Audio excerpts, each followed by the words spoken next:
On this edition of 1+1, a pioneering judge and the highest-ranking transgender in the Army speaks out.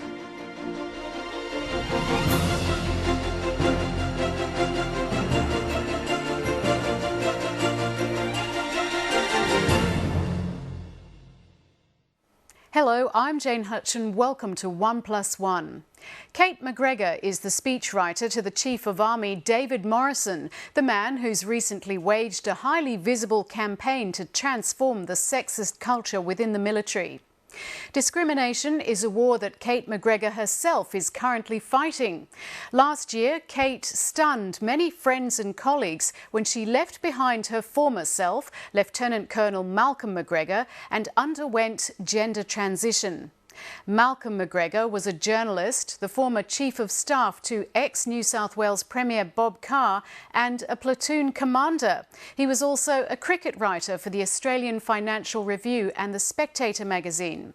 Cate McGregor was awarded the Order of Australia last year and is the author of An Indian Summer of Cricket. Cate McGregor, welcome to 1+1. Pleasure to be here, Jane. Your father died when you were 8. You were shy. To what extent did that set you up for later in life with a sense of loss, confusion and depression? I think loss of a parent at the age that I was, which was just having turned 8, is a massive blow for any child. And I was rather introverted. I'd also been rather sickly and frail. So I think it had an inordinate impact on me. I think I've lived pretty much with a deep fear of abandonment that has made me probably volatile and a little thin-skinned on occasions and a vulnerable person. But it also, I think, filled me with a drive to succeed. And I think perhaps the loss of my father somehow subconsciously translated into my overachieving and striving for recognition. Your grandfather fought at Fromelles. Your father was a Kokoda veteran. You entered Duntroon and you were a platoon commander. To what extent was the Army a natural fit, or did you feel you were dutifully following in your grandfather and your father's footsteps? I look at my life with hindsight and don't believe the Army was a natural fit. Yet I had no conscious desire for any other career. My grandfather fought with the 21st and the 24th Battalion on the Western Front and was wounded in action. My father was with Air Support Control in New Guinea and did the Kokoda, Gona and Boona campaigns and then went back for the Lay Wewak campaigns. I grew up with the stories of their active service ringing in my ears as a young boy, and I think I did two things. I think I thought that the soldier was the archetypical male identity, and I think the loss of my father perhaps in some way gave me a craving to connect with him. I was an infantry platoon commander upon graduation from Duntroon, chose Duntroon at a very young age and sought no other career. It seemed like the most natural thing in the world to me, but I think probably with hindsight it was based more on subconscious rather than conscious factors. What about the life of extremes that you lived? A number of people have spoken about how they were surprised to hear that you'd gone through a gender transition. Yeah. Did they know about the ups and downs that you'd had? I think because I'd been involved in politics and the media, I'd had a semi-public life, and the fact that I had had a very chaotic life, I was an emotionally complicated person. I had a battle with alcohol and stopped drinking about 23 and a half years ago. And so my fall from grace was incredibly public and disgraceful. So people knew that I was a tortured soul, I think.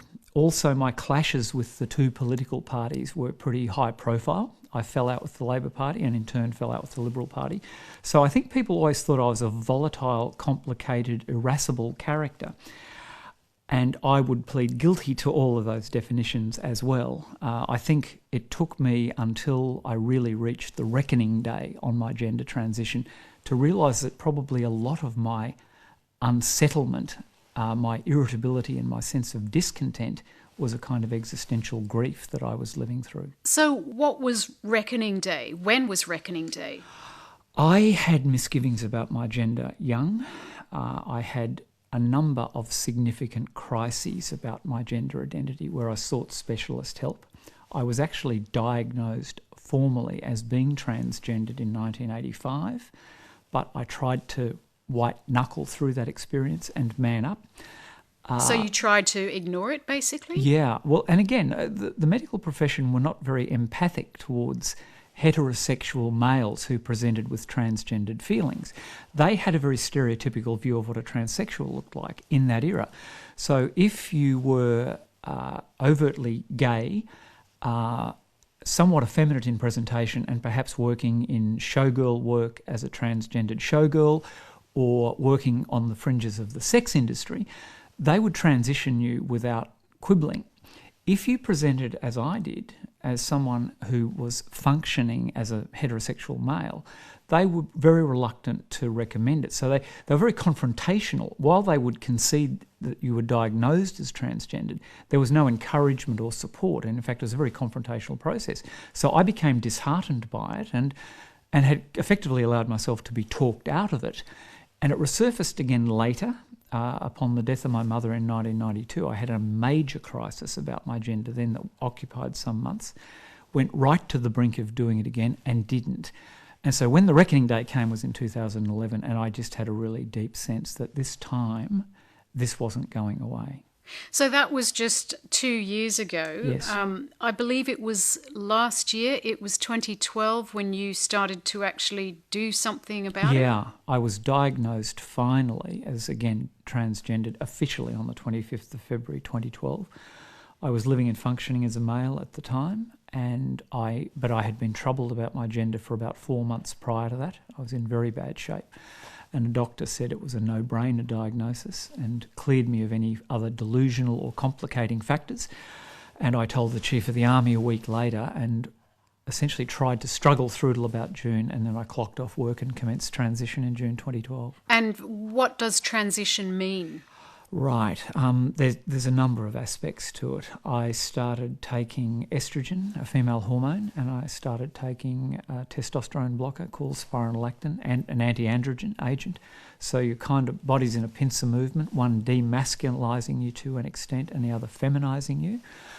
And I started to present and live as a woman in a social setting, and I did that incrementally. It's a very confronting thing to do, but around July, I changed my name and I started to function socially as a woman, and I returned to the Army in October in my affirmed gender. And the transition process is evolutionary and slow, and I've got a way to go with that yet. The maximal effect of the drugs that I'm on apparently occurs about 2 years into the process. So about a year from now, I hopefully will have achieved a fairly socially acceptable level of femaleness and be relatively passable in social situations and so on. So what was the response of your boss, who is the Chief of Army, David Morrison? Well, it was very, very humbling and affirming. We're close friends and have served together on and off over a 35-year period. I've got enormous regard for him, and I'm proud to say that he has pretty high regard for me. It had its, in typical Aussie male fashion, it had a wry, ironic moment in that he couldn't believe what he was hearing. And he thought about it. He basically thought, first off, he said, "Are you being quite serious?" He thought I was kidding him. And then he rolled his eyes and said, "I really wish you weren't sitting." He'd offered me a seat on an aircraft that one of his other staff normally sat in. And he said, "I really wish Jasmine was still sitting in that seat." And we had a bit of a laugh. And he said, "Are you quite sure about this?" And I said, "Yes, I am." That night, we'd done a function in Melbourne, and he walked up to me as his vehicle was waiting to take him to his accommodation. And he clutched me on the elbow and said, "I want you to know that I'm privileged you felt you could tell me about the crisis you're facing, and I will be with you every step of the way." And I was very moved by that. I felt up to that point very isolated. I couldn't see a future in the Army with this condition. And he said, "Let me know what you need to do, but you have my support." And over the entire course of this, he has reaffirmed that. I've found it a very confronting thing to do, and it has its challenges emotionally. More often than not, I've quit and resigned and said, "I'm causing embarrassment to your office," and he has unfailingly supported me and insisted I continue to serve on. Why do you think he's taken that stand? Why has he come out in such a strong way, both to support you as well as being so anti-discrimination in the army? David Morrison is a man of steel and dignity, enormous intelligence, and he's a great leader. His support to me was based on friendship, and he has been an unstinting friend, so there's a personal element. And professionally, he took the view that the army simply could not survive if it became a demographic ghetto, a smokestack industry in a changing world. He knew that there needed to be more women in the army. He knew that the army culture that had many strengths and possesses many strengths also had an underbelly, which is that sometimes the team building was at the exclusion of people who were somewhat different, and he was determined to make sure that merit was the only criteria, that there was no informal selection of what a soldier should look like and be like, that if you were physically and mentally good enough to be a soldier, then the army wanted you. And he's rigorously enforced that, whether on grounds of gender, race or sexuality. With the recent allegations of the Jedi Council emails surfacing, the Chief of Army, David Morrison, in a video message had some really strong words to say to members of the army. Some of those words were, "Those who think it's okay to behave in a way that demeans or exploits their colleagues have no place in this army." Did you write those words? Yes. In collaboration with him, he wrote significant parts of that message also.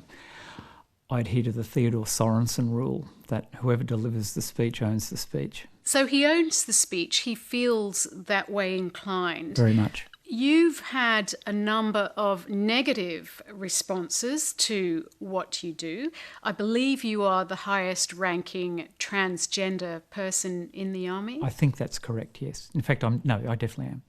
So what have the negative responses to you been like? Quite vicious. I've been a little surprised. When I transitioned, I wrote to the army at large, and I said that I could conceive that people of goodwill would find what I had done puzzling, and some may even find it offensive.